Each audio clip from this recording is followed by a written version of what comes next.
vous bénisse. Amen. On s'assoit un moment pendant qu'on se connecte.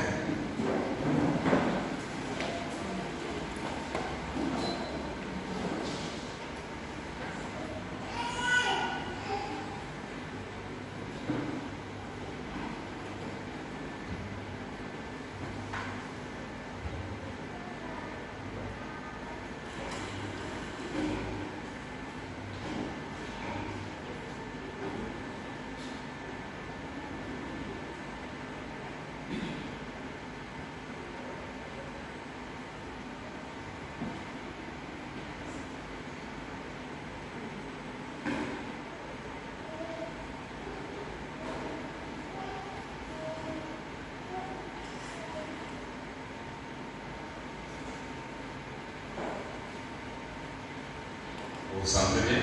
Amen.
Que le Seigneur bénisse encore. Amen. Nous allons nous tenir debout pour lire la parole. Nous sommes dans Matthieu 21, verset 42, verset 43. Jésus leur dit: n'avez-vous jamais lu dans les Écritures la pierre qu'ont rejetée ceux qui bâtissaient est devenue la principale des langues? C'est du Seigneur et cela est venu. Et c'est un prodige à nos yeux. C'est pourquoi je vous l'ai dit. Le royaume de Dieu vous sera enlevé et sera donné à une nation qui en prendra le fruit.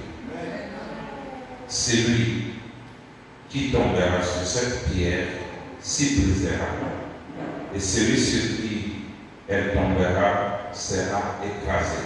Amen. Et le Seigneur ajoute une bénédiction à la lecture de sa parole. Amen.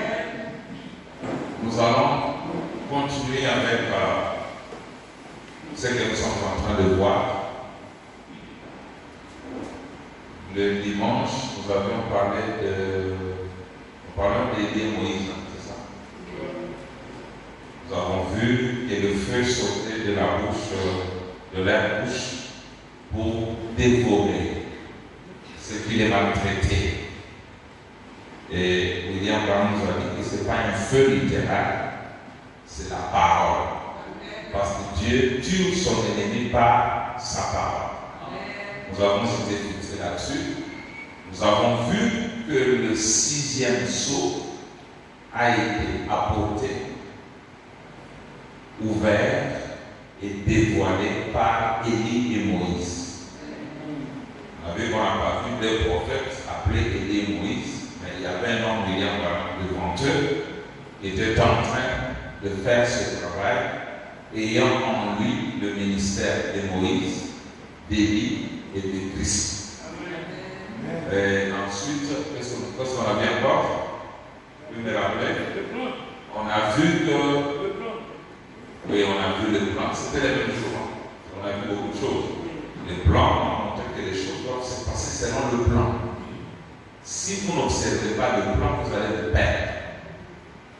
Ensuite, nous avons vu que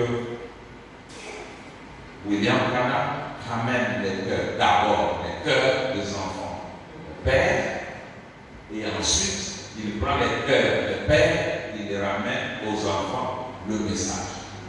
Parce que quand Jean-Baptiste est venu, il n'a pas réussi à le faire. On lui a coupé la tête et ces juifs sont demeurés dans leurs histoires avec les offrandes et les sacrifices de bêtes, même partout en Occident.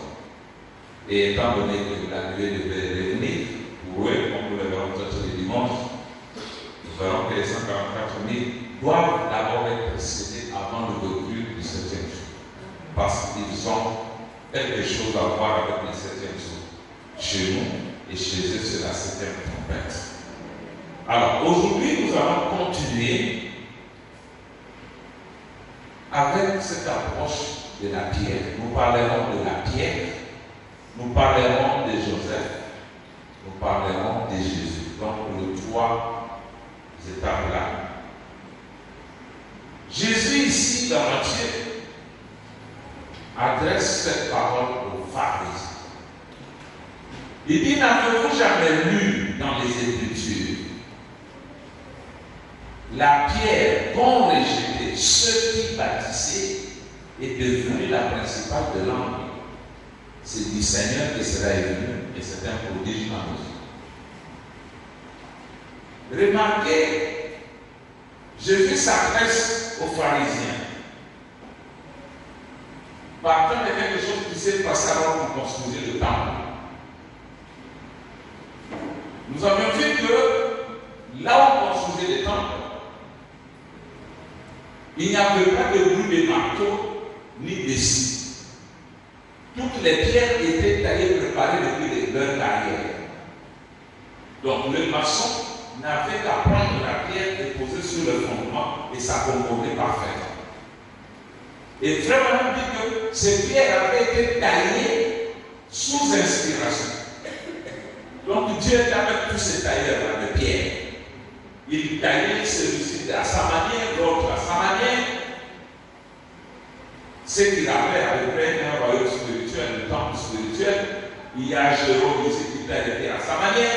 Il y a moi là-bas qui taille les pierres à ma manière. Il y a tel là-bas qui taille les pierres à sa manière. Mais quand on ramène ça pour construire l'édifice du Seigneur, les pierres concordent parfaitement.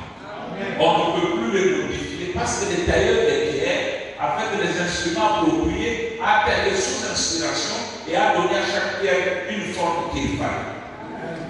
Alors, les pierres venaient de toutes parts, du Liban, d'ailleurs, et venaient à Jérusalem. Et les maçons faisaient des constructions. À un moment, ils ont vu une pierre qui n'avait pas de forme. Quand ils essaient de la placer ici, ça ne concordait pas. Ils essaient de la placer là, ça ne concordait pas. Qu'est-ce qui est arrivé? Ils ont dit non, parce qu'ici on ne modifie pas les pierres. Au lieu de la modifier, jetons-la. Ils ont pris cette pierre et ils l'ont jetée.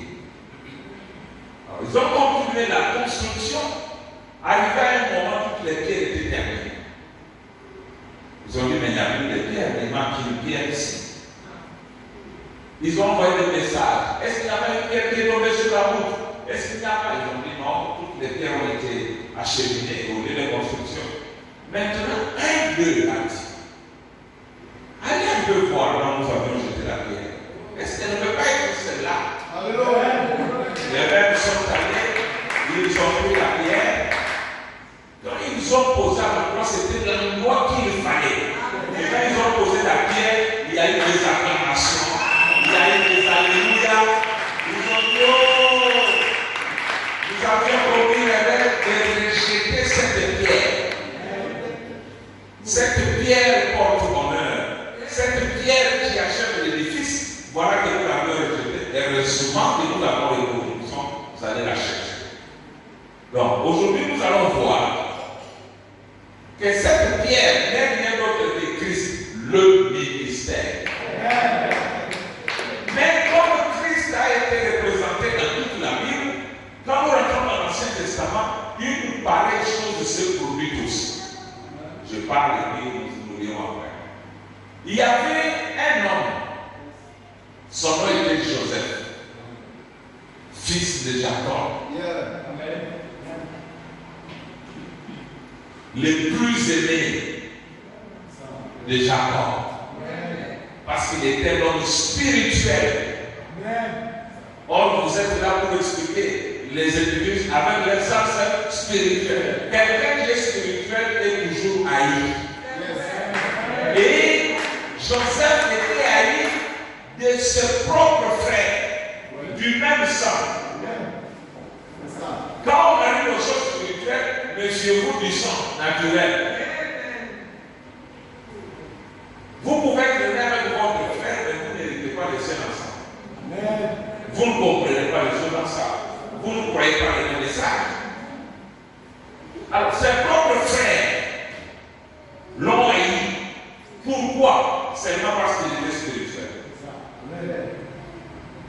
Caïn avait haï son frère Abel. Pourquoi? Est-ce que Abel avait volé? Non. Est-ce qu'Abel avait tué? Non. Mais il avait haï. Pourquoi? Parce qu'il était spirituel. Joseph était un songeur, un homme qui voyait des songes. Pas n'importe quelle sorte de songe. Des songes significatifs. Et quand un songe, vraiment bien, quand un songe s'accomplit littéralement, ça devient une vision. Alors un jour, alors qu'il était avec ses frères dans les champs, il dit, mes frères, c'était des bonnes fois que vous voulez leur raconter ce songe. Et Joseph n'était pas le provocateur des songes. Il ne les demandait pas. Cela lui venait souverainement par Dieu lui-même. Il dit, mes frères, j'ai rêvé, nous étions dans les champs et chacun avait une gemme. J'ai vu tous vos gemmes venir s'incliner, se prosterner devant ma gemme. Il dit, ah bon? Voilà. Quelque chose de spirituel. Ils ont dit, non, tu ne peux pas parler de gemmes. Donc tu peux parler de nous. C'est-à-dire, nous tous, tes grands frères, nous viendrons nous prosterner devant toi. Et ils l'ont haï. Amen. Mais son père l'aimait. Alors un jour, il voit notre songe. Il raconte ça. Mes frères, j'ai rêvé. Encore. Les étoiles, la lune, le soleil venaient se prosterner devant moi. Là, même son père a dit non, ça n'est assez. Mon fils, qu'est-ce que tu veux dire? Tu veux dire, et moi, ton père, et ta mère, et tes frères, nous allons être sous ta domination. Là, tu exagères pas mal. Mais la Bible dit, malgré ça, son père l'aimait. Il gardait toutes ces choses dans son cœur. Mais regardez, je fais une parenthèse. Un jour, nous verrons Joseph être ce qu'il voyait dans le songe.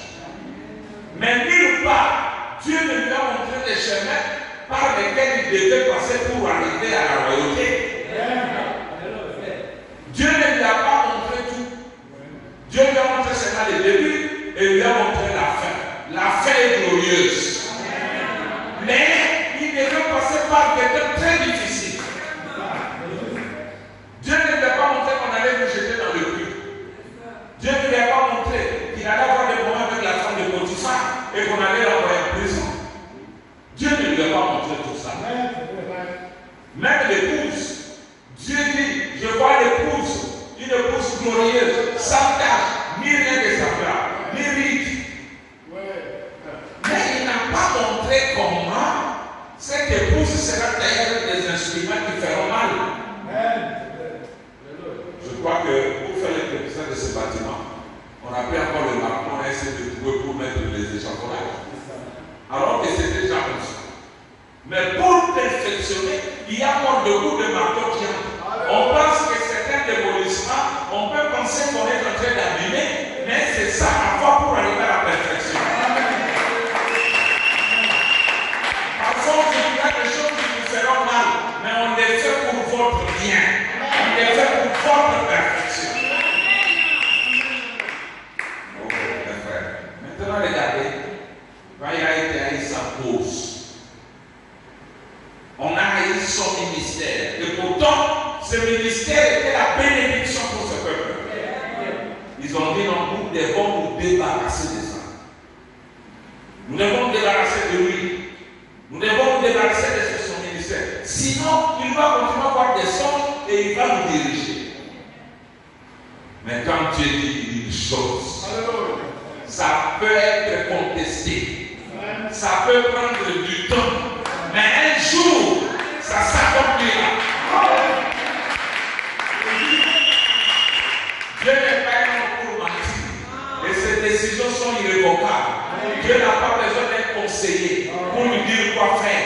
C'est qu'il dit est parfait. Il voit la fin avant le commencement. Dieu t'amènera à la position qu'il t'a vu déjà à la personne. Peu importe tous les démons du monde, même s'ils se rassemblent pour empêcher la prophétie, il veut de s'accomplir, il échouait. Merci Seigneur. Alors, ils ont pris Joseph avec l'intention de le tuer, vous le savez bien. Ils ont dit on va le tuer. Mais ça va me dire, il n'y a rien qui peut empêcher au dessein de Dieu de s'accomplir. Il n'y en a pas. On ne pouvait pas les tuer. Et frère va dire qu'on ne peut pas vous ôter la vie si le but pour lequel Dieu vous a envoyé sur la terre n'est pas atteint. C'est quand Dieu finira avec toi que tu peux être retiré. On a pris Jean celui de Patmos, on a bouilli dans l'huile pendant 24 heures. Quand on a ouvert les couvertes, il était toujours vivant. Parce qu'il n'avait pas encore écrit l'Apocalypse. Il n'avait pas encore vu la prison. Ma soeur, mon frère, tu as un but pour lequel Dieu t'envoie sur cette terre. Si ce but n'est pas atteint, sois calme. Glorifie Dieu, marche. C'est pourquoi j'étais avec lui. On a dit, maître, va-t'en d'ici. Car le rôle de te tuer. Il a dit, allez dire à Séléna. Et voici que si je marche, je dois marcher aujourd'hui, les mains de la main. Je dois faire des miracles. Je dois continuer à les faire jusqu'à ce. Il ne fera rien. Peu importe ce qu'on peut comploter contre toi, si Dieu n'a pas signé avec toi, personne ne fera pas possible. Alors, on a pris Joseph, on voulait le tuer, leur frère dit non. Évitons d'avoir le sang pour nous. Jetons-les là, dans le but. La Bible dit qu'il avait l'intention de passer par après sauver son frère. Alors qu'il était absent, on a vu des marchands, on a pris Joseph, on l'a vendu. Ces marchands sont allés avec Joseph dans un pays étranger. Suivez très bien, c'est une petite histoire qui va pour vous aider. On l'a amené dans un pays étranger, mais pas n'importe quel pays. C'était pas au Soudan, c'était pas en Europe, mais c'était en Égypte. Or, à ce temps-là, l'Égypte était la grande puissance politico-militaire. C'était le pays le plus puissant à l'époque. Donc, on n'a pas vendu Joseph n'importe où. On l'a mené là. Il est devenu esclave. Un roi, mais esclave. Un sauveur du monde, esclave. Nettoyant les assiettes. Lavant les habits de ses maîtres. Joseph, va faire ça, il part. Mais en lui, il est un roi. En lui, il est un puissant. Parfois, le monde nous traite comme il nous traite là, mais il ne sait pas ce que nous sommes. Il ne sait pas que c'est nous les dirigeants de ces mondes. Il ne sait pas que c'est nous qui enrichissons plusieurs. Il ne sait pas que c'est à cause de nous que ce monde subsiste encore. Je vais te mettre le tout. Vous connaissez l'histoire? Quand Dieu va accomplir son but, il peut vous faire passer par des temps très difficiles. Vous allez vous demander, est-ce que le Seigneur m'a abandonné? Est-ce qu'il est avec moi? C'est la femme de Potiphar qui vient pour le prendre comme mari. Je ne sais dire pardon. Pardon, laisse-moi, je ne peux pas dire tu dois. Et chaque jour, elle harcelait Joseph. Jusqu'à un certain jour, elle l'a pris par force. Et Joseph lui a laissé la tunique, craignant qu'elle ne soit dévoilée. Elle a dit ça, c'est ça la preuve. Vous voyez cet esclave, il est venu se joindre à nous.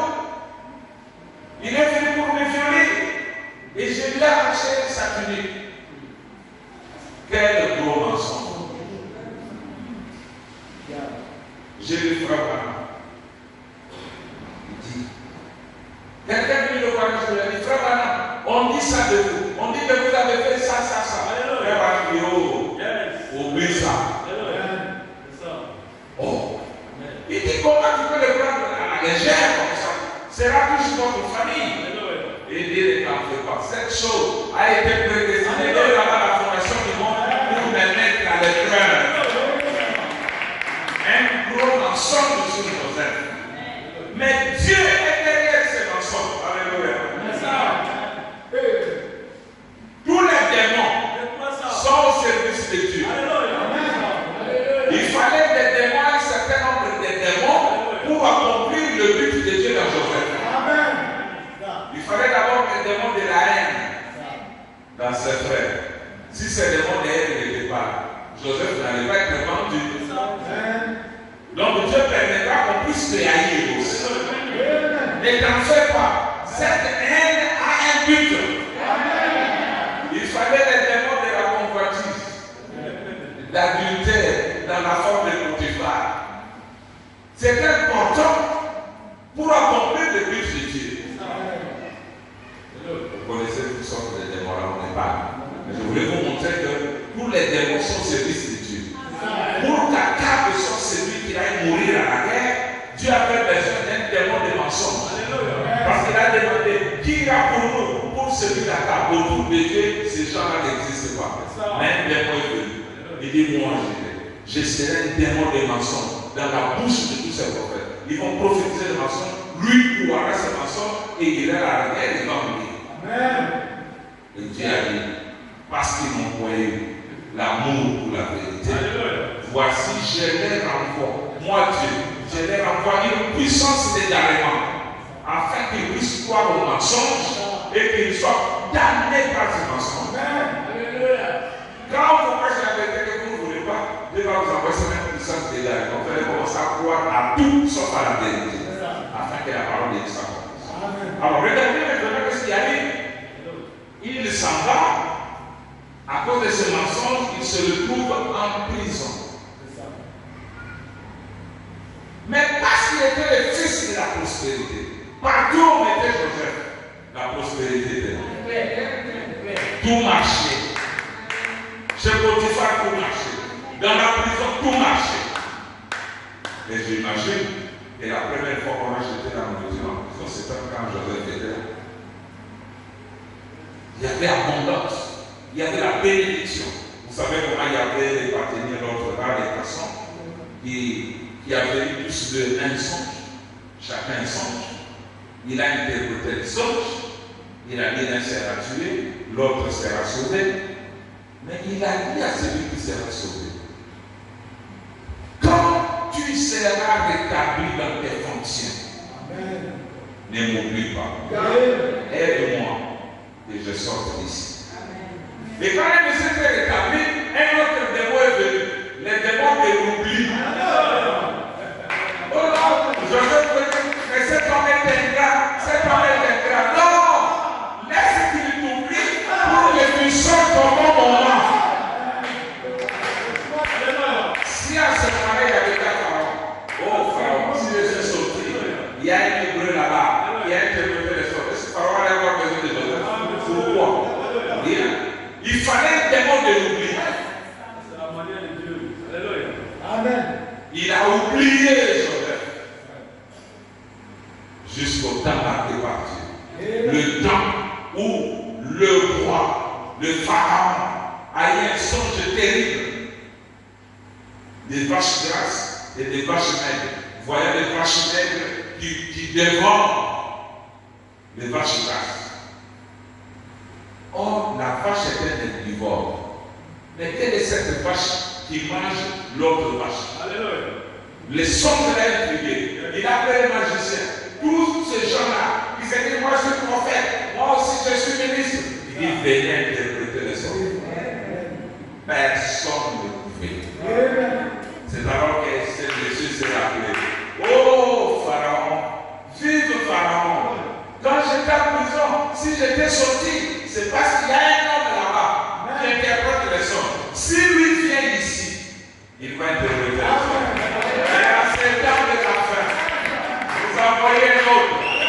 William Branham.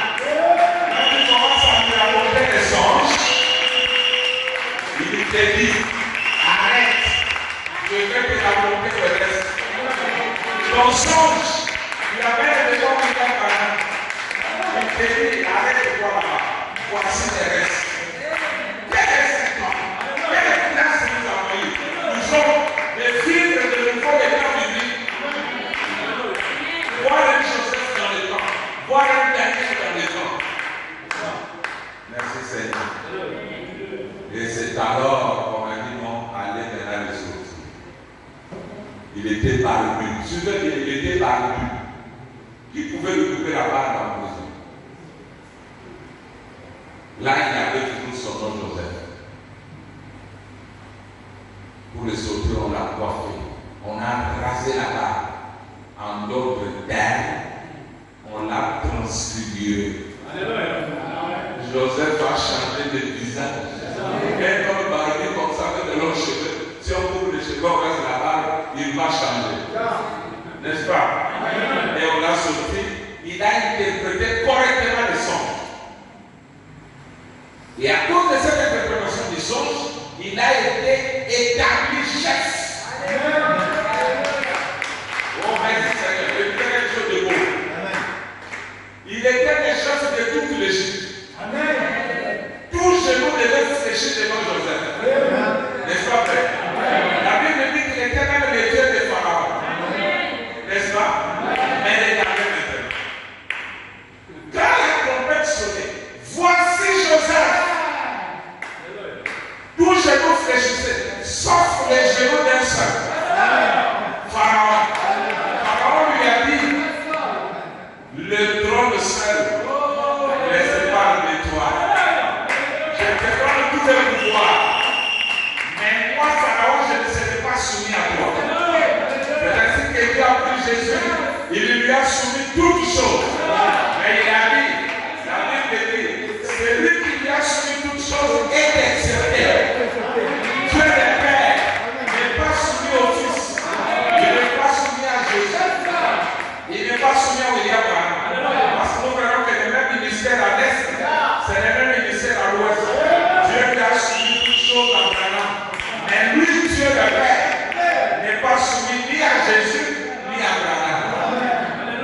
Nous verrons ça, c'est pourquoi à la fin, la Bible dit, il doit prendre le royaume, le remettre à celui qui est Dieu et Père. William Branham dit, lequel est esprit, pas un homme, afin que le Dieu soit de tout en tous. Merveilleux. Alors, je vais dire, celui qui prêche pas les titres ne se trompe pas. Les titres sont corrects. Alors, je sais que c'était les chefs de tout, sauf de Pharaon. Pharaon était resté au-dessus. Jésus a soumis toutes choses, on lui a soumis toutes choses, mais le Père est resté au-dessus. Voilà, la Bible dit, sois béni Dieu, le Père de notre Seigneur Jésus. Jésus avait un Père. Oui, monsieur. Branham avait un Père. Nous avons un Père. Mais lui, là, n'a ni Père ni Mère, ni commencement de vie, ni fin de vie, mais qui s'est droit de salaire. Le Père de Jésus. Alors, regardez maintenant. Il est établi. Il fallait maintenant que la prophétie s'accomplisse dans sa totalité. Il fallait que les étoiles viennent s'incliner. La lune, le soleil, ils viennent se prosterner. La famine dans le monde entier. Or, dans le monde entier, il n'y avait plus de nourriture, sauf là où était Joseph, en Égypte.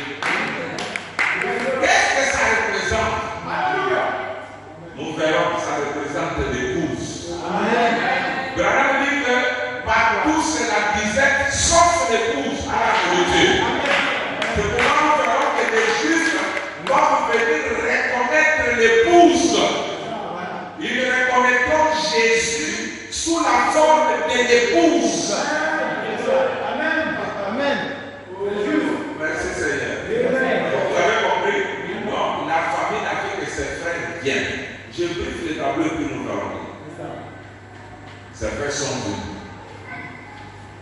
Suivez ça. Si vous regardez ça, c'est fini. Joseph les a reconnus.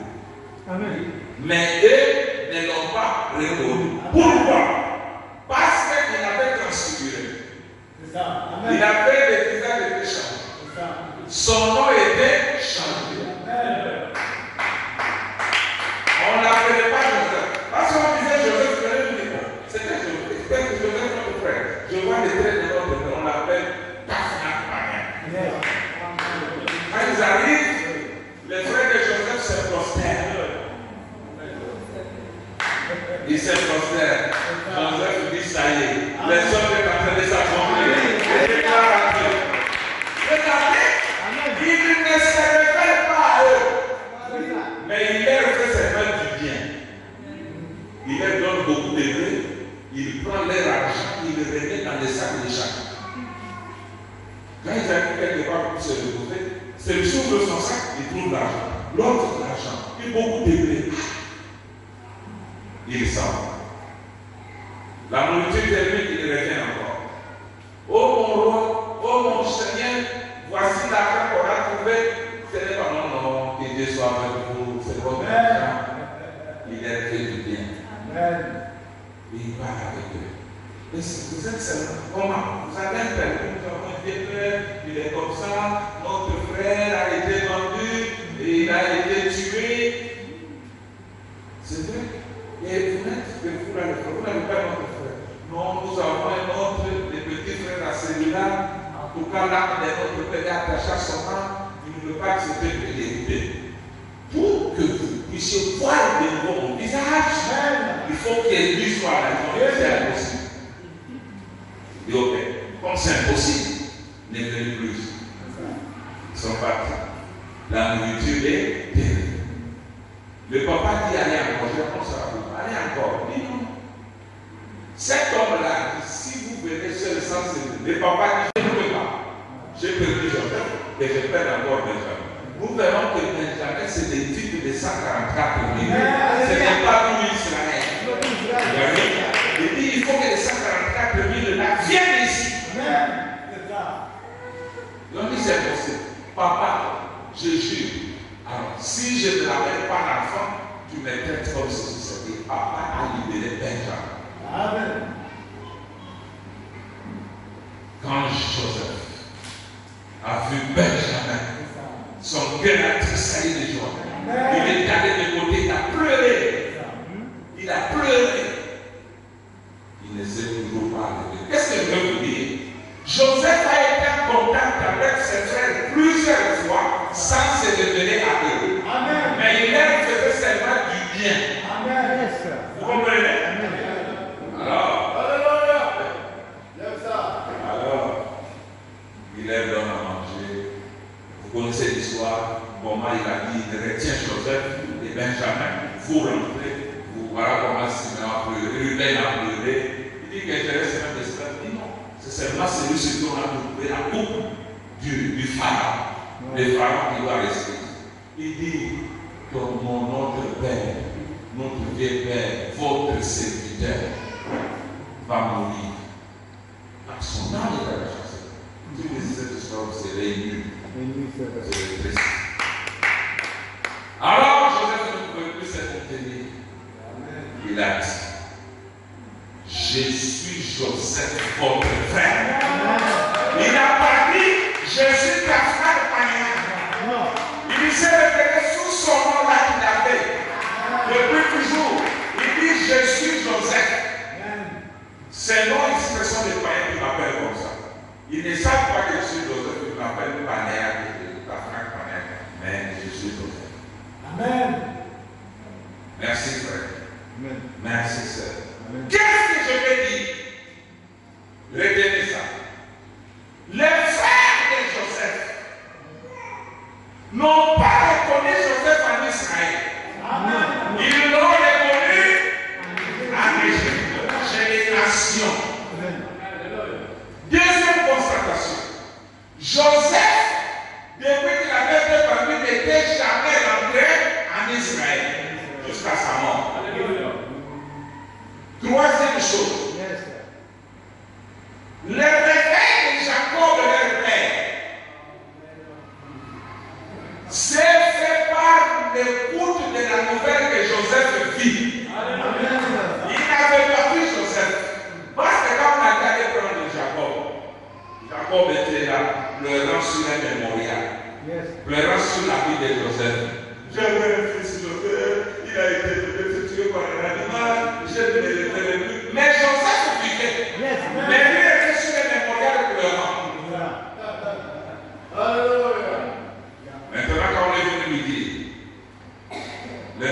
Jacob c'était Israël.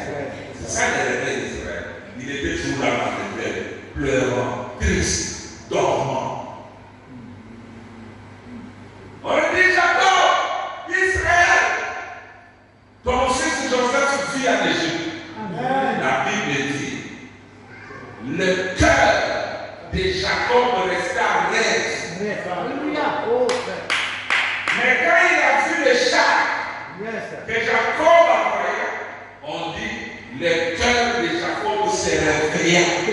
C'est ça le réveil d'Israël. Le réveil d'Israël se fait par la nouvelle et par le preuve qui montre que Joseph vit.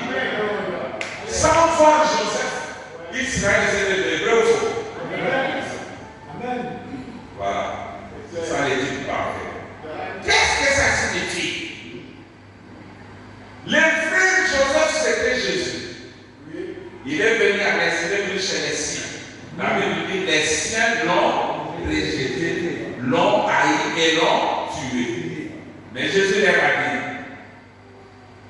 comme l'éclair va de l'Orient et se montre jusqu'en Occident, ainsi sera l'avènement du Fils de l'homme.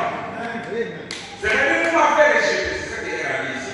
C'est pourquoi je vous l'ai dit, le royaume de Dieu vous sera enlevé et sera donné à une nation qui remportera, qui rendra le Dieu. Amen. Le royaume là c'était un homme.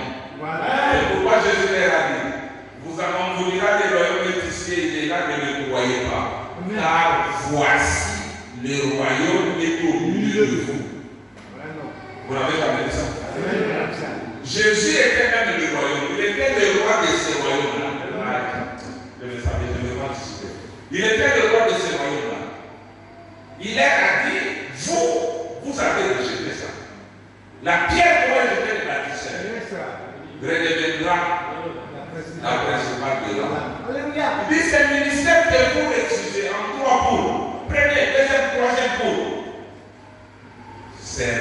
Sera réclamé jour. Vous en aurez besoin. Qu'est-ce qui arrive? Jésus est arrivé, aimé de son père, mais haï de ses frères. Ils lui ont dit, qui t'a établi chaque sur nous? Qui? Nous ne ferons pas de toi. Que voulez-vous de lui? Qu'il soit crucifié. Quel mal a-t-il fait? Même il n'a rien fait de mal, qu'il soit crucifié. Ok, voici un bandit. Son nom c'est Barabbas. Mais regardez un bon dessus Jésus. Qui voulez-vous que j'ai connu? Jésus, libérez Barabbas. Libérez les métiers. Libérez celui qui viole là. Nous le ferons lui, mais pas celui-ci. Qu'est-ce que Jésus avait fait? Il a été haï sans cause. Comme il a été haï sans cause, il est allé en Occident. Pas dans n'importe quel pays, mais de nouveau dans la capitale politico-militaire d'aujourd'hui, les États-Unis. C'est là qu'on a vu Jésus de nouveau. C'est là que nous avons vu la résurrection de Jésus.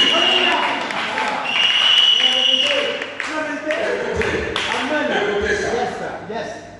Quand Jésus parle de sa résurrection, il n'a pas pris un autre type.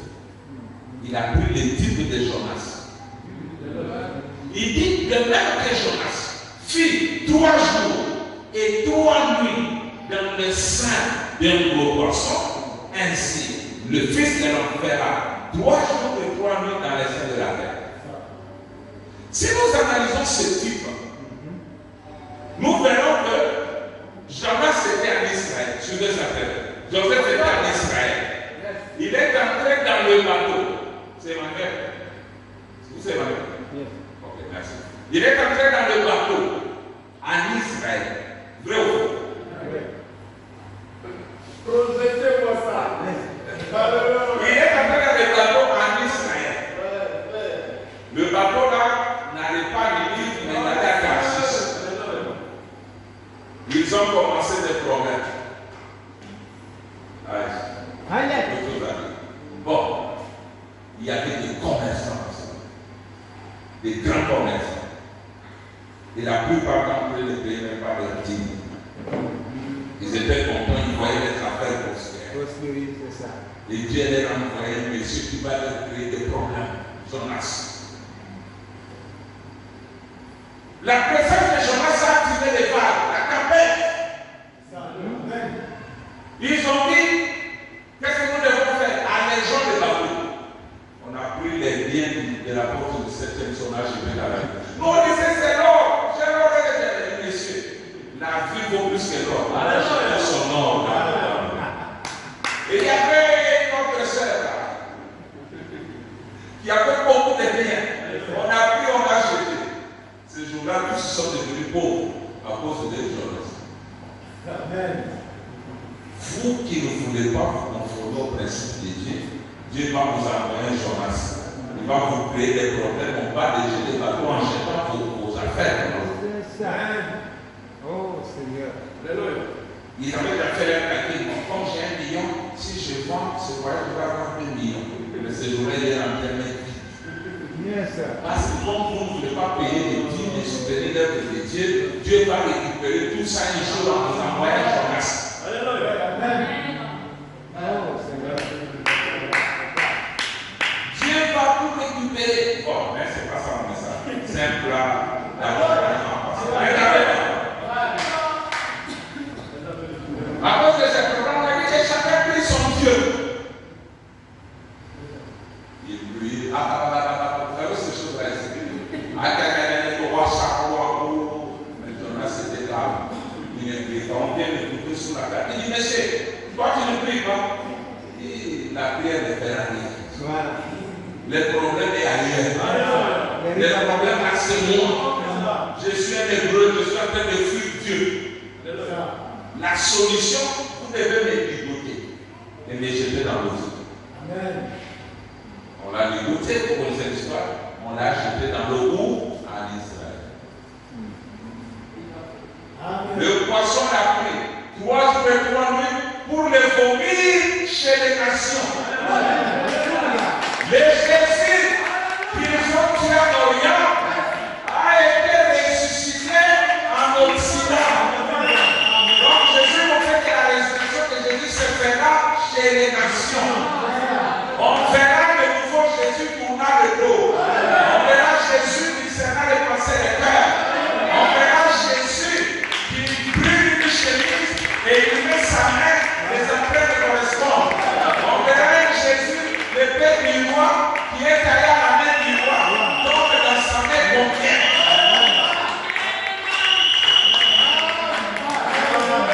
S'il y a des gens qui vont parler de Jésus chez nous,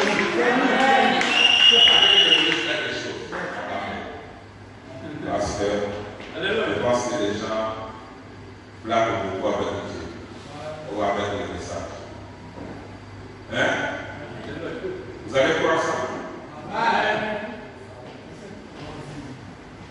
Si vous allez croire, soyez déjà bénis à l'avance. Nous allons retourner les regards vers Jésus. Jusqu'à là, je ne vais pas commencer à prêcher, mais juste.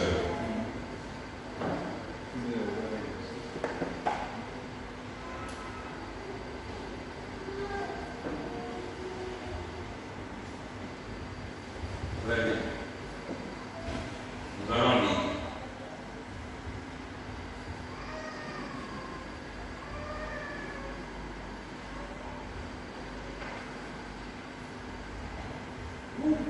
Vraiment bien incliné dans la tête. Vous le regardez Jésus à partir par la France en deux. Il dit inclinons notre tête un instant. Inclinons la tête un instant. Je vais apprécier un peu, m'arrêter ici. Seigneur Jésus, cela ma prière. Fais que je détourne mes regards des soucis de la vie. Seigneur, je sais que nous ne sommes que des gens ordinaires, sans instruction. Nous ne possédons pas beaucoup de biens de ce monde, mais nous t'aimons, Seigneur. Amen. Et je parle pour ce genre. Il ne resterait pas assis dans un endroit comme celui-ci, serré, entassé. et dans le foule et à être là grillé de chaleur ou à grelotter de froid et rester debout. Venir avec leurs enfants et ceux qui sont malades et affligés, qui se déplacent pour venir. S'ils venaient ici pour voir autre chose que toi.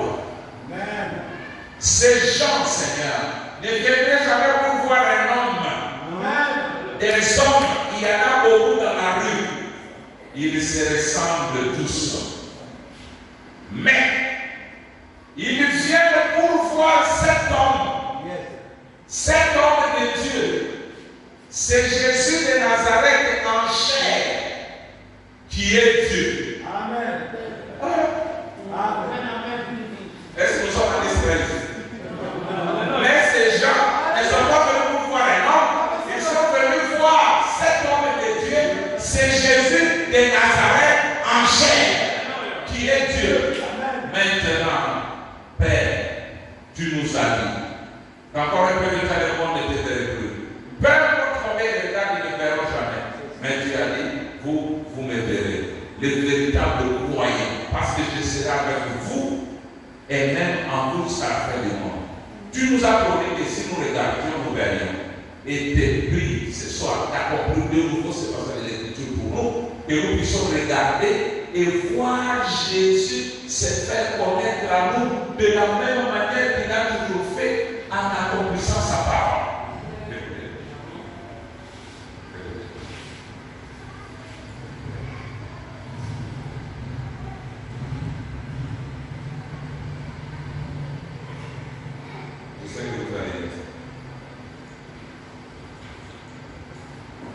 C'est la même chose.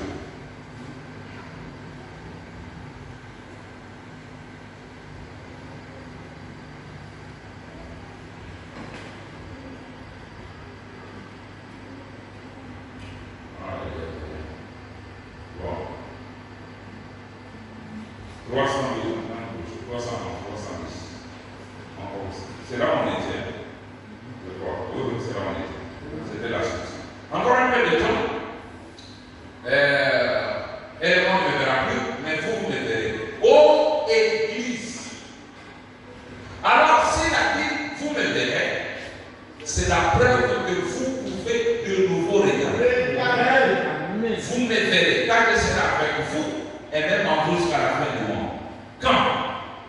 Comment le voyez-vous? Dans la parole.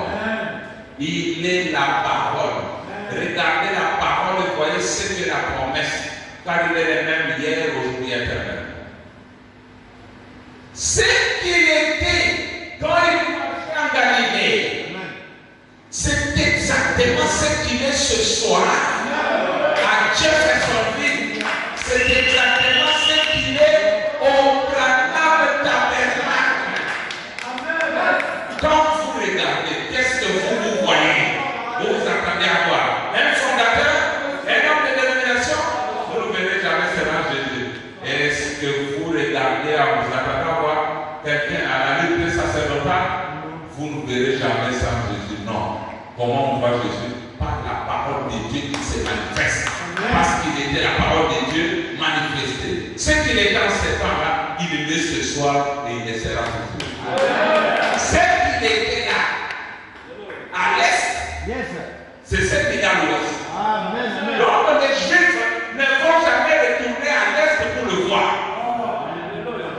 Parce que Joseph, une fois révélé à l'Égypte, il n'est jamais rentré en Israël. C'est sa nouvelle débat. Ce sont ces œuvres qui sont parties. Est-ce que vous comprenez? Bon, retournons là où nous étions. Maintenant, on peut commencer la prédication. Parce que vous avez compris. Le tableau. Nous étions là. Regardez, les images sont entendues. Je n'avais pas dit les 150. Un jour, frère Bernard allait en Israël. Il y avait un frère du nom de Louis Petrus qui avait pris 1 million de Nouveau Testament et l'a envoyé aux Juifs.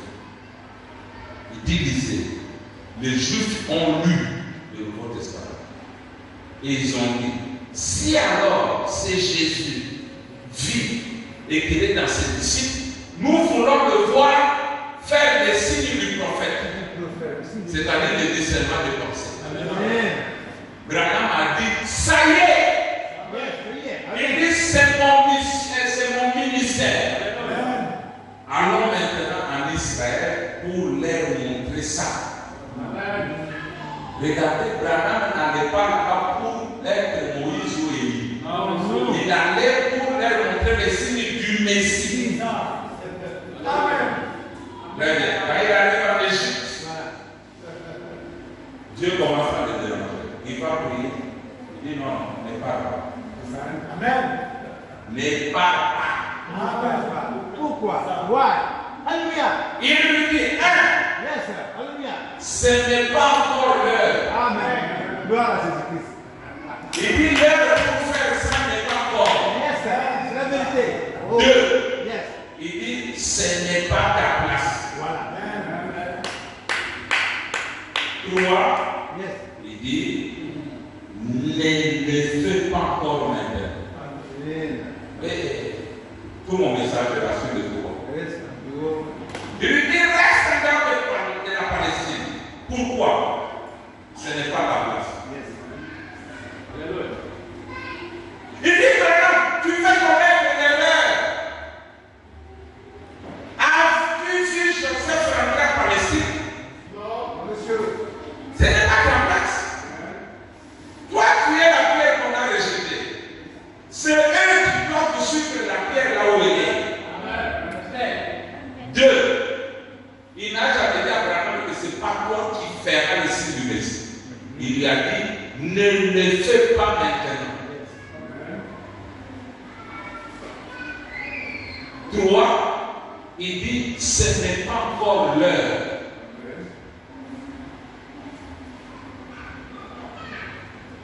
Parce que les prédicateurs, quand ils prêchent, ils disent non, il a dit que Branham ne doit pas faire non. Si Branham ne montre pas le signe du Messie, qui va le montrer? Parce que c'est la dernière manifestation du Fils de l'homme. Dieu ne se manifestera plus jamais comme Fils de l'homme. Amen. Les secrets des cœurs ont été révélés chez Abraham, chez les Samaritains, les Juifs, et il restait chez les nations. Il n'y aura plus jamais de manifestation comme ça. Or, les Juifs, pour leur salut, ils ont besoin de ça. Amen. Il dit à Abraham, ne le fais pas maintenant. Tu vas le faire quand le moment viendra. Amen. Ok, maintenant on peut commencer. Après cet événement, parce que l'événement s'était fait avant, William Branham raconte de la nation. Ça vient après. Israël qui retourne dans sa patrie, Israël. Permettez-moi juste de dire ceci maintenant pendant qu'on y est. Pendant, je pense que c'est depuis enregistré. Permettez-moi de dire ceci. À l'heure même où Israël est devenu une nation, la raison pour laquelle j'ai toujours cru, je l'ai dit devant mon auditoire ici, qu'il y avait quelque chose, que j'allais avoir un rôle à jouer après ma mort. Avant. Il dit, il y avait quelque chose que j'allais avoir un rôle à jouer avant de mourir. Pour ramener Israël au Seigneur. Il donne une fois raison. C'est à l'heure même, d'après la charte panaméricaine, où Israël était déclaré une nation pour la première fois, depuis qu'ils avaient été dispersés il y a 2000 ans, qui n'était pas un peuple, c'est exactement à cette heure-là, précisément à cette heure, que l'ange du Seigneur m'a rencontré là-bas et qu'il m'a envoyé vers avec l'évangile. Exactement en même temps que 7 minutes de sa partie. Deuxième raison pour la conduire là-bas, il a dit parce que c'est Malachie 4 qui ramène les cœurs. Troisième raison, il dit parce que les Juifs ont réclamé les signes du Messie. Il dit voilà les trois raisons. Or, ce que Branham raconte ici, c'est bien après qu'il ait annulé le voyage pour la Palestine. Amen. Mais il continue à maintenir que lui va amener Israël au Seigneur. Amen. On continue. Regardez bien. Nous avons vu le dimanche que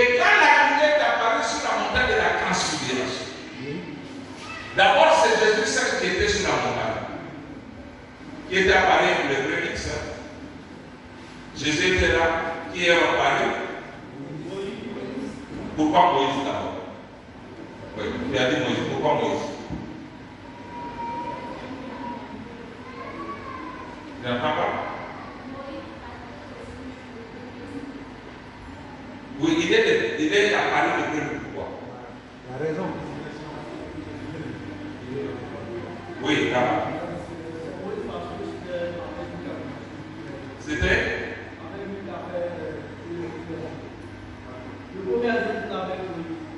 Oui, pourquoi Moïse est apparu le premier et Élie ensuite? Ça, c'est la matière de dimanche.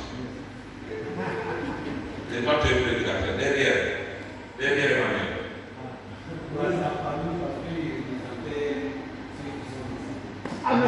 Parce que les morts ressuscitent premièrement. Les morts, allez. Et ensuite Élie. Merci Seigneur. Alors regardez, il y avait les morts ressuscités, Moïse, les saints enlevés, Élie, et Jésus transfiguré. Alléluia. Amen. Donc, là en bas, il y avait Pierre, Jacques et Jean, les 144 000 qui étaient devant Moïse, devant Élie et devant Christ. Directement, l'esprit de dénomination d'entrée. Voilà. Oh, alléluia. Pierre dit, Seigneur, qu'on reste ici. On construit une table pour Moïse, une pour Élie et une autre pour toi. Immédiatement, Moïse disparaît. Élie disparaît. Il voit Jésus seul. La foi dit, celui-ci est mon fils bien-aimé à qui je mets toute mon affection. Écoutez-le. Écoutez-le. Nous avons vu les dimanches. Où est parti Moïse? En Christ. Où est parti Élie? En Christ. Ils étaient engloutis. Il y avait Jésus ayant en lui Moïse et Élie. Quand un crédit nous voit, il voit un. Mais quand nous voyons trois en un. Nous les voyons trois en un. Nous voyons les ministères d'Élie, de Moïse et de Christ dans cette seule tabernacle. Donc Branham était à la fois Moïse, à la fois Élie, à la fois Christ. Tout était dans ce corps-là. Alléluia.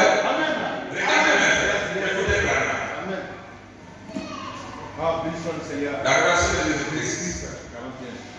Et alors, quand je suis arrivé à Shreveport, je ne sais pas comment prononcer ça en disant, une femme qui a des dons, elle s'appelle Madame Chadel. Il y a bien des années, quand l'homme du Seigneur est venu me trouver à la rivière ici la première fois, et qu'il est apparu dans cette lumière, et les paroles qu'il a prononcées il y a 11 ans plus tard, quand je suis entré dans ce milieu des réunions, cette petite femme s'est levée. Elle a parlé en langue et a interprété. Voilà.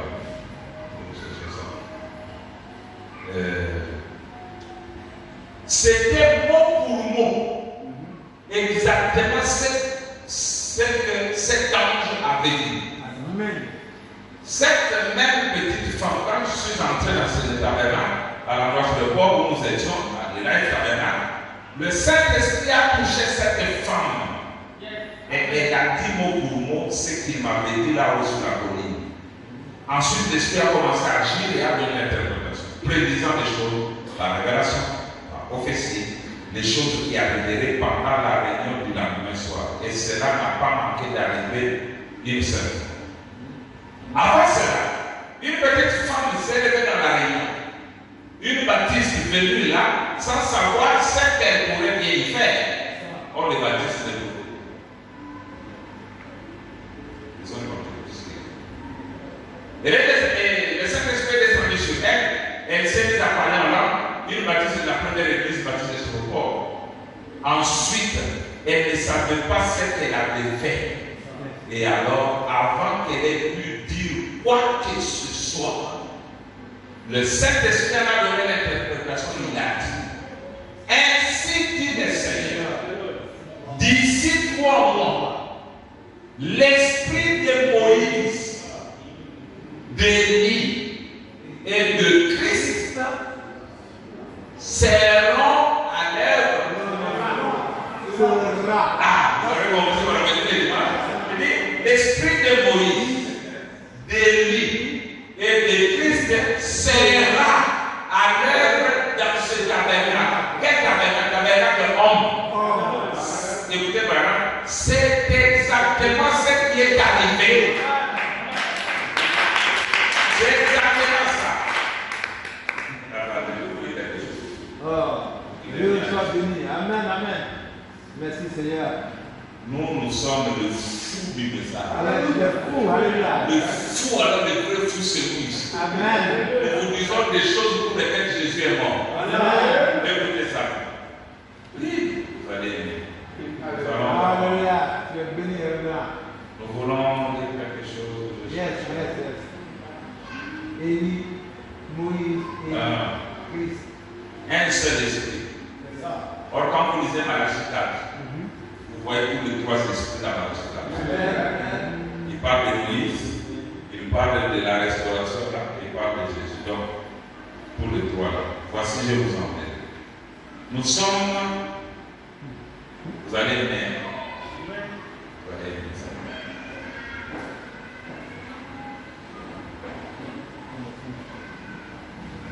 Merci Seigneur. Je vais vous dire ça. Nous sommes en train de faire la révision pour que vous puissiez comprendre et que ça puisse bien s'asseoir.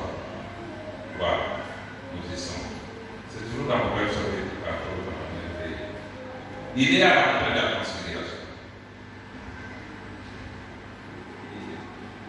Et comme il parle encore, une fois qu'il entend ces paroles, il dit, celui-ci, écoutez, disons ensemble, celui-ci est mon fils bien-aimé, écoutez-le. Et quand, disons, et quand il regardait, il ne vit que Jésus seul. Tout était confondu en une personne. Tout était devenu cette personne. Quand maintenant, regardez, quand maintenant Jacques, Pierre et Jean, qui sont des 54 000, le regardent, ils n'ont vu que Jésus seul. Donc le dernier tableau de la transfiguration, c'est Jésus seul devant les 144 000. Donc cette histoire de voir Moïse ici, en Israël, Élie ici, au même moment en train de travailler, c'est pourquoi Branham dit, Dieu enverra un prophète. Il n'est pas autour de toi. Il dit, il enverra un prophète pour leur prouver que Jésus est vivant. C'est pourquoi les dimanches à la main, quand nous verrons, vous verrez que dans la nuée là, Moïse est retrouvé. Moïse est là. Élie est là. Or, quand la nuée est venue, il est entré dans le frère. Tout était confondu en une seule personne. Maintenant, les gens auront besoin de Moïse ou de Jésus. Ils ont besoin d'une seule personne. Il y a tout en lui. Et tout le monde vous est Amen. C'est merveilleux ça. Nous retournons là. Jusqu'à là, je n'ai encore rien dit.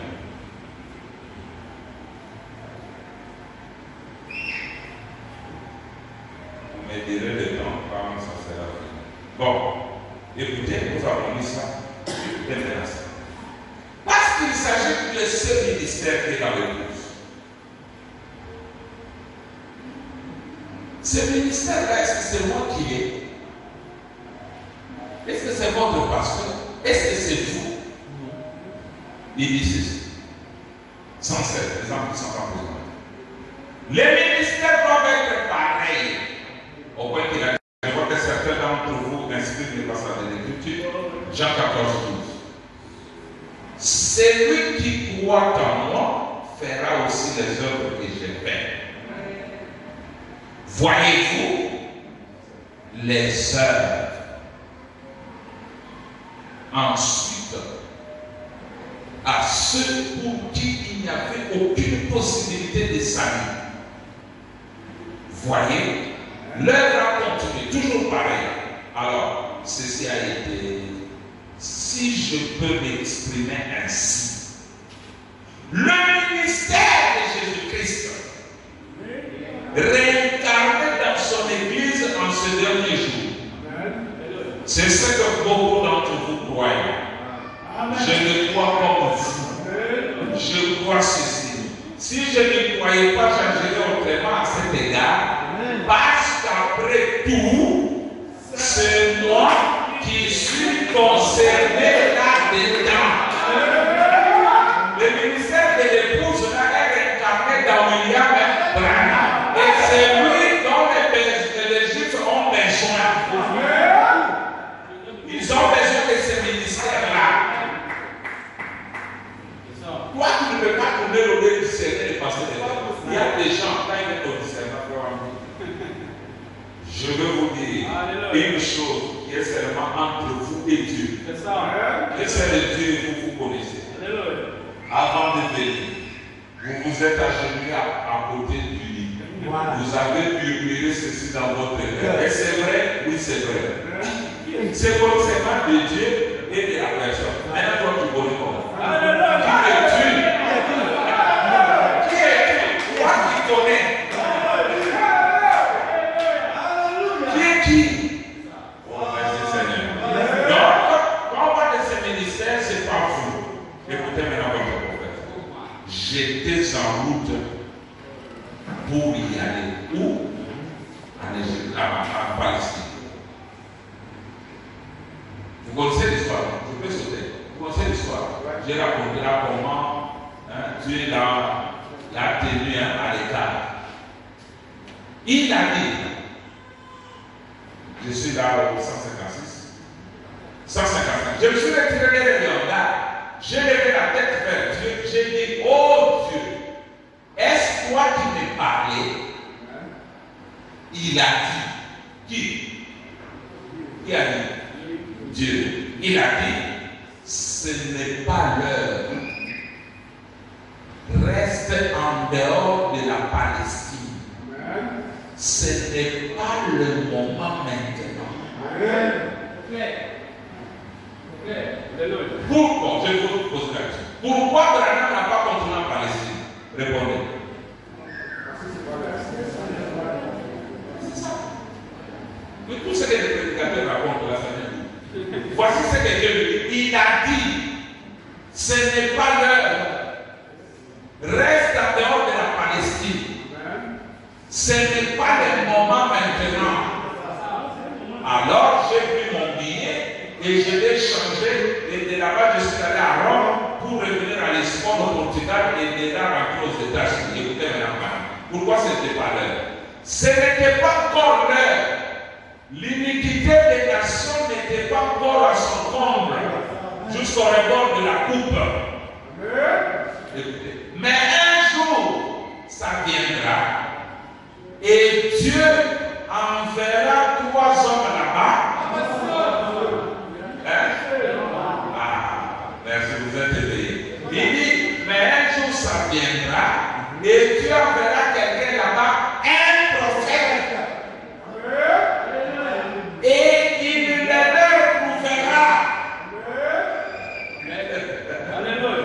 Israël avait besoin d'un prophète qui va leur montrer cela. Oh, j'espère que Dieu va ressusciter sans tarder. Qui qu'il soit, qu'il va ressusciter rapidement. Je crois que ça va venir. C'est pour ça que nous faisons cette étude parce que nous en sommes tellement proches. Amen. Alors, comme ce n'est pas comme le nom, retournons à Joseph. Avant que Joseph ne se révèle, nous avons vu qu'il était en contact avec ses frères et il leur faisait du bien, n'est-ce pas? Il leur donne le blé, il remet l'argent, il part. Il revient, il part. C'est après qu'il s'est révélé. Maintenant, avant de se révéler, à notre temps, pas de servir aux Juifs, écoutons ceci. Amen. Clair. 70 de la Bible, 72 à 73. Il dit ceci. Et souvenez-vous, quand il a été rejeté de ses frères, qu'est-ce qu'il a fait? Il a pris une épouse de nation. Il a pris une épouse égyptienne. Quand Jésus a été retranché et ses frères là-bas, les Juifs, il a épousé une femme des nations. Mais voilà que des années plus tard, après qu'il a eu des enfants, Ephraïm et Manassé, il avait une famille. Et voilà qu'un jour ses frères sont venus le visiter. Regardez bien, nous connaissons l'histoire, il avait mis ses petits objets là-dedans pour qu'il reparte avec. Et il faisait semblant qu'il ne savait même pas parler leur langue. Donc Jésus fait semblant. Jésus, je voudrais la chercher, il est venu aujourd'hui, il parle anglais. Il va dire aujourd'hui, Jéhovah parle anglais. Or, ses frères, c'est un anglophone. Comme il disait là-bas, c'est un Égyptien. Et pourtant, c'est leur frère. Écoutez, il faisait semblant qu'il ne savait même pas parler de langue. Il se faisait interpréter en hébreu alors qu'il était hébreu lui-même. C'était leur frère qui était venu. Ils ne l'ont pas reconnu. Il était un prince puissant. Écoutez. Et en ce moment même,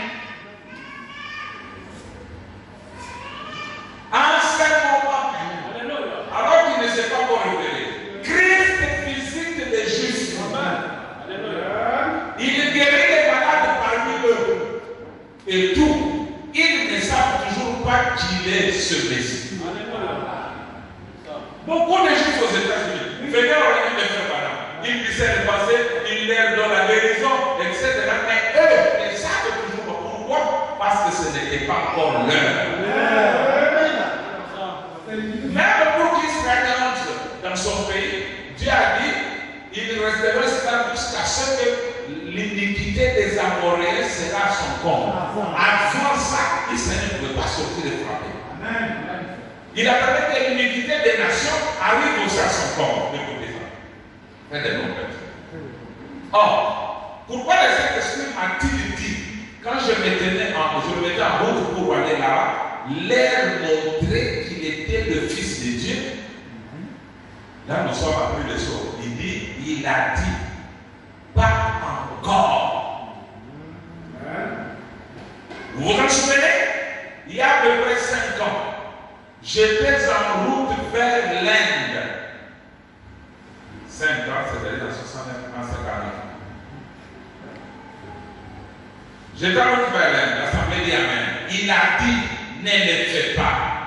Je disais, ils ont dit s'il s'agit bien du Messie, que nous les voyons produire les signes du prophète, nous voyons les prophètes. Frère Louis Petrus et les autres m'ont envoyé ces livres quand ils en avaient distribué 1 million de Juifs qui venaient d'Iran et de partout, qui revenaient, qui se rassemblaient pour devenir une nation. Je me suis dit, c'est le moment pour moi. J'étais déjà au Caire en Égypte. Il a dit, ne le fais pas maintenant. Ce n'est pas encore l'heure. Alors je suis rentré. Oui, voilà. Moïse et Élie doivent faire la paix. Or nous avons vu que Moïse et Élie font la paix dans le 6e saut. C'est les articles que je vais parler des trompettes et des sauts. Dans le 6e saut, frère, on dit que toutes les trompettes des Juifs ont sonné sur le 6e saut. Amen. Ils y ont sonné sur le 6e saut avant l'ouverture du 7e. Or, quand Branham parle, je vous donne ça comme un pas d'accompagnement. Quand Branham parle, les nations écoutent le son. Les Juifs entendent les trompettes. Parce que c'est le message qu'on conserve le plus Maintenant, quelqu'un me dit, le fleuve coule moitié orientale, moitié occidentale, il dit l'évangile à la fois aux Juifs et aux gens des nations. Chacun entend. Amen. Alléluia. Nous avons encore développé ça. Oh, merci Seigneur. Alors il dira toutes ces choses. Écoutez maintenant. Ça, je vous ai parlé de ça. Vous pouvez le lire dans la dédicace. Comment la pierre a été rejetée. Vous pouvez le lire dans les actes du Saint-Esprit. Vous pouvez aussi lire partout ailleurs. Maintenant, écoutez bien. Nous venons de voir les coups. C'est ça? Nous avons dit que là où était Joseph, celui qui a le moment où il y avait la nourriture. Maintenant, écoutez ça. Ceux-là qui pensent que les Juifs n'ont rien à voir avec les nations, ils se trompent. Écoutez, vous êtes prêts? Amen. Enseigne-nous, pasteur. Israël en Égypte. Yes. Israël en Égypte. 182 jusqu'à 184. Écoutez. Voici Joseph, un type parfait.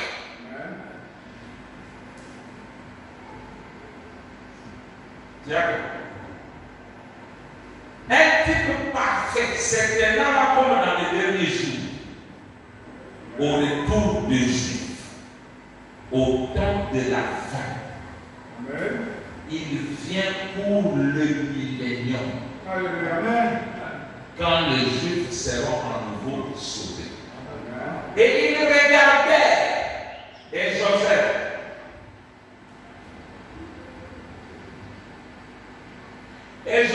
vous savez comment il était envoyé là-bas, suivez ça très bien, et comment Israël avait envoyé ses enfants.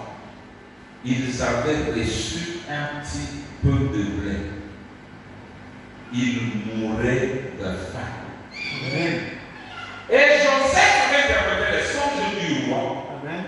Et vous savez comment il avait mis en réserve du blé. Écoutez, c'était le seul endroit au monde où il y avait de la nourriture. Amen. C'est pourquoi ses frères sont allés là. Amen. Écoutez, un type parfait de l'église aujourd'hui. Amen. Le seul endroit où la nourriture spirituelle est fournie, c'est dans le royaume de Jésus-Christ. Amen. Vous pouvez aller prendre un vieux credo d'église et réciter un peu les credos des apôtres, tout ce que vous voulez. Mais frère, l'esprit demeure dans l'église née de nouveau du Dieu qui tombe. Et c'est le seul endroit où il y ait de la nourriture. Et un de ces jours, les Juifs vont reconnaître cela. Et ils sont déjà en route. Alléluia. Ils sont en route. C'est eux qui viennent vers nous. Ils viennent chercher Jésus ici. Ce n'est pas Joseph qui rentre. Ce n'est pas la pierre qui rentre. Non. Ce n'est pas Bernard qui doit rentrer. Voilà. Il doit suivre le ministère. À cause de la faim. À cause de la nourriture. Alléluia. Ils viennent. Ah, je ne sais pas. Ah. Alléluia. C'est parfait. C'est parfait. Alléluia. Merci Seigneur pour la perfection de ta parole. C'est parfait. Amen. Est-ce que je dois lire ça? Yes. Bon, je dois lire. Oui. Nous avons la lecture. Il dit ceci. Le véritable sous de Pâques. Suivez ça. Là, dans les signes de la visite de Gabriel à la dernière, frère Madame dit, Il dit quoi? les rabbins ont dit qu'ils viennent. Sinon, le signe du prophète va en croire. Et William Branham dit, oh, quand un seul rabbin dit ça, c'est Israël qui naît en un jour. Parce que vous savez, Israël est sauvé collectivement. Mais nous sommes sauvés individuellement. Là-bas, un seul commet un péché sur toute la tribu. Regardez Adam et Ephraïm, quand on a érigé le veau d'or directement, toutes les 2 millions ont été effacées. C'est ça. Quand Achan a volé, on a pris toute sa famille, on a brûlé. Les innocents israéliens sont morts à cause d'un péché d'un seul. C'est ça. Mais chez nous, ton péché ne regarde pas. Voilà. Tu vas mourir seul. C'est ça. c'est ça. Amen. Ici, vraiment. Et j'ai entendu un prédicateur juif. Il me reste combien de minutes? Et j'ai entendu un prédicateur juif l'autre jour. Je venais d'être par un message sur l'offrande de la génisse rousse. Yes, la jeunesse rousse, voilà. L'homme est venu et a reçu Christ. Amen. Il est sorti de l'église. Il avait été élevé dans une lignée de rabbins remontant des années, 4 ou 500 ans, tous des rabbins. Le reste, on va faire une insistance sur le regarde, tu ne vois pas cette précision ici.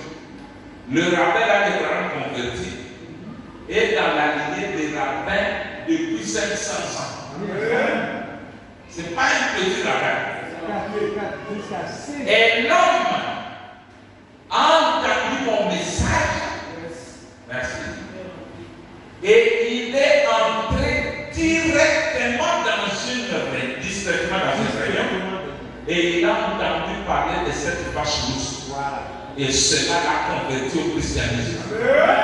Et il était l'autre jour dans une église. Et il a dit, pour celui qui refuse de croire que l'Église croit Dieu au lieu d'un seul, il croyait un seul de Dieu jusqu'à ce moment-là. Il a reprogrammé au lieu de faire n'importe quoi d'autre. Écoutez. C'est ainsi que ce grand rabbin juif a été conduit au Seigneur. Quand il m'a entendu prêcher sur ce sujet dans Tulsa, c'était à Tulsa. Nous étions là à Tulsa dans l'Oklahoma. Et il était venu juste en spectateur. Et il était parti après le service. Il a dit, j'ai compris. C'est l'un de ces grands rabbins du monde. Et il était venu là et il s'était dit, je vais voir ce que ces hommes d'affaires prêchent. Il les appelait contre Christ. J'aimerais me rendre là en soir et écouter. Et le Seigneur me conduisit à parler ce soir-là du sacrifice de la vache, de la génisse rousse.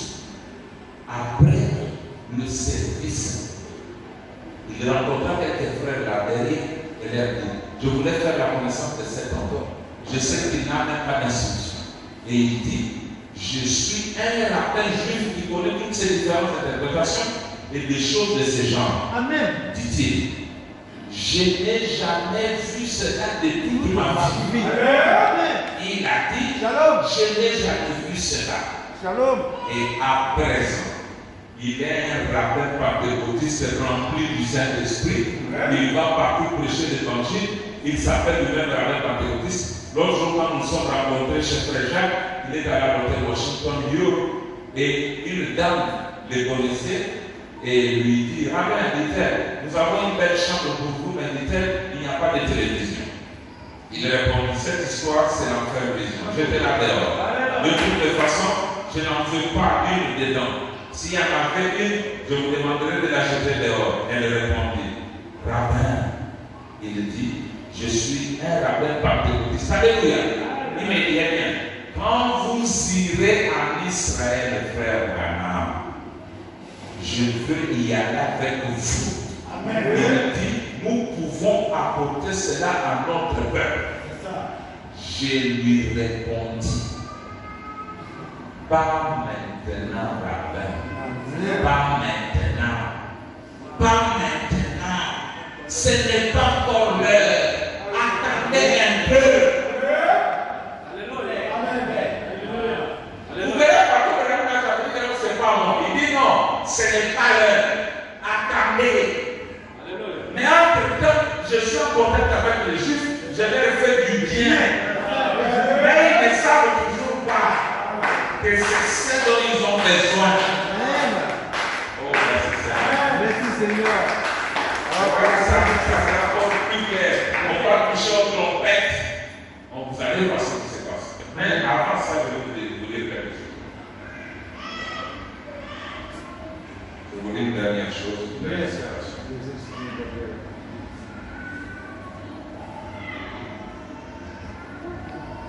Les Juifs ont besoin, je vous lis le titre. Il a besoin de Dieu.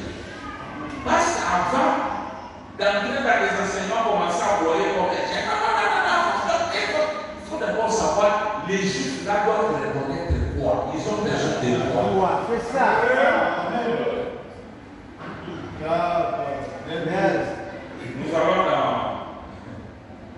les trompettes.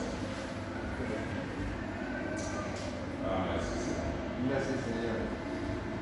Il est bon. Très bon.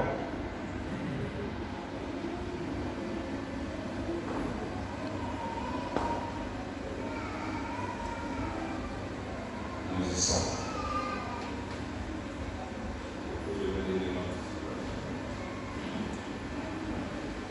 Écoutez votre 246 appels de trompette. La fête de la Pentecôte se termine à la période de la 7e trompette. Ça sera clair voir ça le dimanche. Car ensuite, c'est la venue du 7e jour. Car ensuite, c'est le mystère de la venue de Christ. Et aussi, la trompette sonne pour le juif. Amen. Leur 6e trompette sonne. Et à ce moment-là, Amen. c'est ce qui leur fait connaître le Fils de Dieu révélé.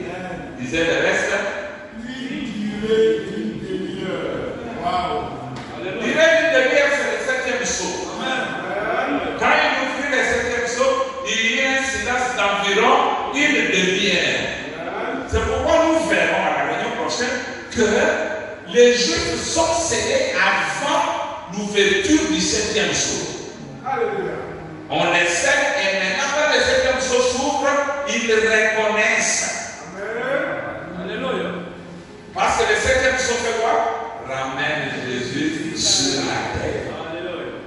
Et le 7e trompette fait quoi? Les représente le personnage le plus important. Il est comme Joseph. Or, Joseph, c'est Christ, mais un petit. Amen. Donc, nous avons des gens qui attendent des choses qui sont déjà passées.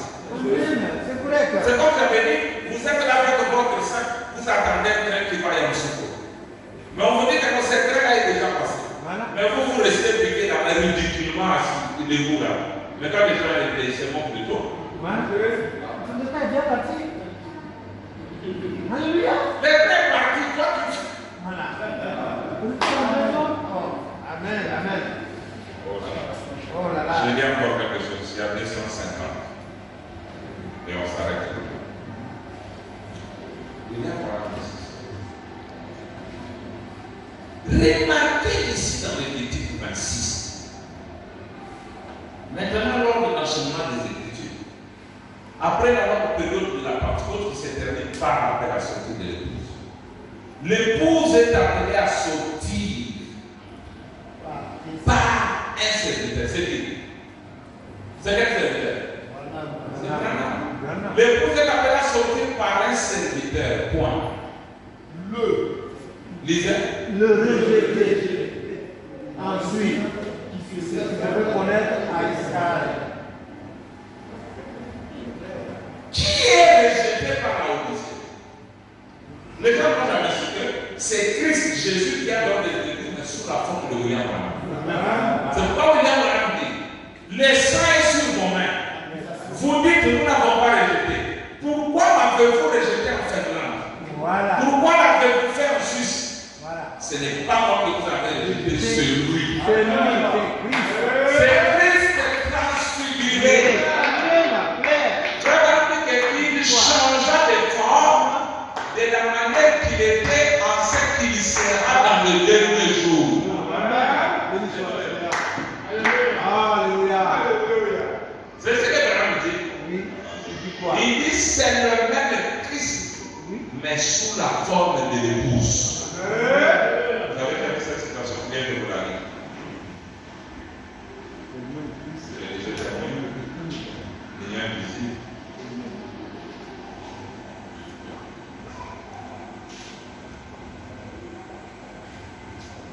Ah, merci Seigneur, la parole. Le problème, c'est quoi?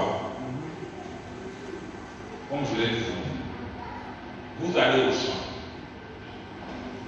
vous cultivez votre maïs. Maintenant, vous dites que le temps de la moisson est arrivé, vous voilà avec votre roue en train de creuser en terre pour chercher les graines que vous avez enterrées. Vous n'êtes pas fou. Vous êtes Dieu vous guérit. À la moisson, on regarde plus en bas, on regarde en haut. Voilà. Le même Jésus qui a été ensemencé est passé par des formes, il est devenu pluriel. Un gré a produit beaucoup de grès appelé Jésus. C'est ce qu'on mentionne. Tiens-le là. Il dit ceci, l'union visible. C'est la dernière. Il dit, mais souvenez-vous, quand elle s'effane et que les grains commencent à mûrir, ce qu'on constate, c'est qu'avant que ces grains mûrissent, tout ce qui était dans cette tige doit être mort. Alléluia! Vous voyez où nous en sommes, n'est-ce pas? La vie est de nouveau dans le grain. Qu'est-ce? Exactement comme ce même grain qui a été mis en terre. Alléluia. Le même Jésus sous la forme de l'épouse. La même puissance, la même église, la même chose, la même parole qui fait son chemin à travers toutes ces choses et monter jusqu'à la rive. C'est ça qui est difficile pour les gens de comprendre. La transfiguration. Pour montrer la seconde venue de Jésus, il est monté sur la montagne, il a montré qu'il a changé son visage. Il dit c'est comme ça qu'il viendra. Mais les gens cherchent la peinture d'Offman. Un homme en robe en train de marcher dit je suis Jésus. Il y a beaucoup de gens qui sont comme ça. Oui, c'est cela.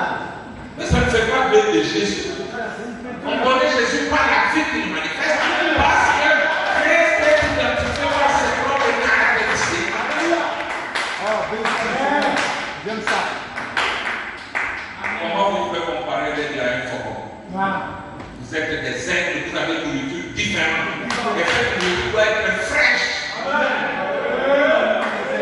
C'est ça qui sanctifie l'épouse. C'est ça. Quelqu'un qui comprend ça comme il faut même le péché de fou. Amen. Poursuivre le péché, mais le péché aussi.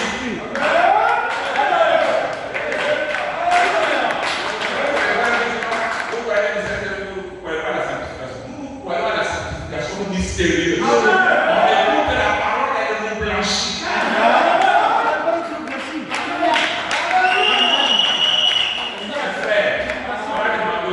Pourquoi vous êtes rentrés pour mourir? Ils disent non, c'est pour voir le Messie. Et la génération même des Juifs qui verraient le retour en Israël, c'est celle-là qui verrait tout ce qu'on a arrivé. Nous avons vu Jésus. Le véritable, le positif. Moi, je vais vous montrer que Jésus, ce qu'il était il y a 2000 ans, c'était l'ombre. L'ombre, c'est ça. Alléluia, Dieu béni. Il le fait comme ça. Yes, voilà. L'ombre, vous allez saluer l'ombre si vous êtes malade. C'est ça. L'ombre provient de la projection de la lumière sur un objet appelé positif. C'est ce qui projette maintenant l'ombre. Si lui était l'ombre, c'est-à-dire il y a le positif ici qui projette. Le positif, c'est ce que nous avons vu ici. Jésus sous sa forme originale. Jésus lui l'a dit. Il y a des gens qui adorent Satan dans leurs églises. Beaucoup. Je vais faire des millions adorent Satan. Parce que celui qui adore dans le reflet adore Satan. C'est ça. C'est ça, correct. C'est pourquoi Jésus a dit je ne l'ai jamais connu. Et pourtant ils ont fait tout en son nom. Les démons vont obéir à ce nom-là, c'est vrai. C'est vrai. Mais vous ne l'adorez pas dans la connaissance parfaite. Amen.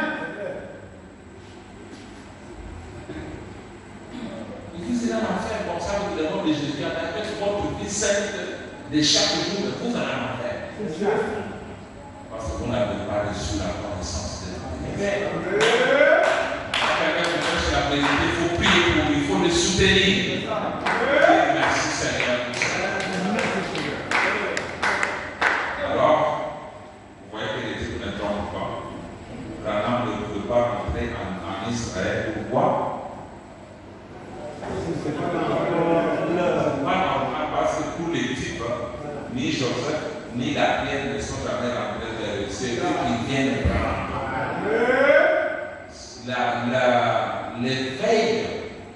le réveil de Jacob, c'était la nouvelle. Amen. Joseph vit aux États-Unis. Amen. Joseph vit en Égypte. Voici les preuves qu'il a envoyées. Les cœurs de Jacob se réveillèrent. Merci Seigneur. Et donc cette Bible, pourquoi que ça les prophètes ont été foutus? C'est clair.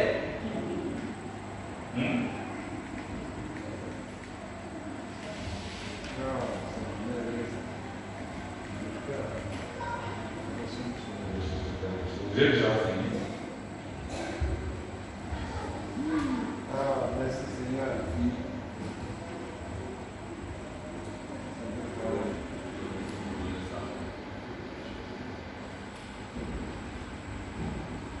Ils connaîtront la vérité les affranchit.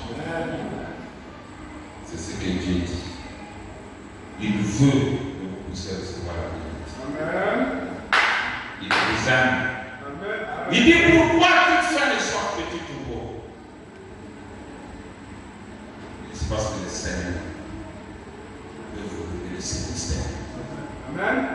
Il dit ne crains pas alors, Amen. parce qu'il n'a plus au Père de vous donner le royaume. Amen. Alléluia.